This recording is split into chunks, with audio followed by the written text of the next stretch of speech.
Hello guys, तर आजची morning झाली आहे नागपूरमध्ये आणि माहिती आहे का बाबासाहेबांच्या गाण्यानी. बघा खूप छान वाटलं गाणे ऐकून सकाळी सकाळी. आणि हा माझा छोटा बाबू बघा कसा टी व्ही पाहते ना, नुसता टी व्ही पाहते आणि मस्त गाणे ऐकते. माहिती आहे का, मी यालाच पाहायला आली एमर्जन्सीमध्ये. माझा यायचा काही इरादा नव्हता नागपूरला, पण याची तब्येत बरी नाही ना काही, छोटंसं मिनी ऑपरेशन झालेलं आहे म्हणून. आणि त्याला बसायला त्रास होते ना, म्हणून असं पकडून ठेवतो.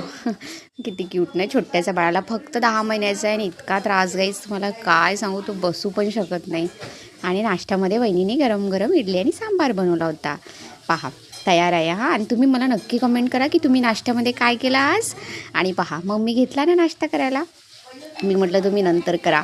खूप टेस्टी इडली आणि सांबार बनवला होता वहिनीनी, मस्त खाल्ला मी पोटभर. आणि मग बघा वेळ आली बाबूला चारायची, कारण त्याला दवाई चारायची होती ना. तुम्हाला काय सांगू, याला जेवण चारणं म्हणजे इतकं अवघड आहे.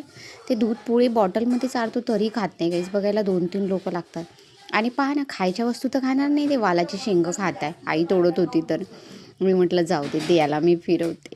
कसं असते ना, खूप कमी नव्हते मग मी याला सोडतच नाही, यालाच पकडून राहते. मला नुसतं पकडावं वाटते.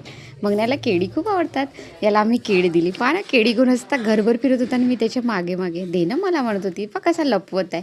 नाही दिलं शेवटी मला. चला तर मग बाय.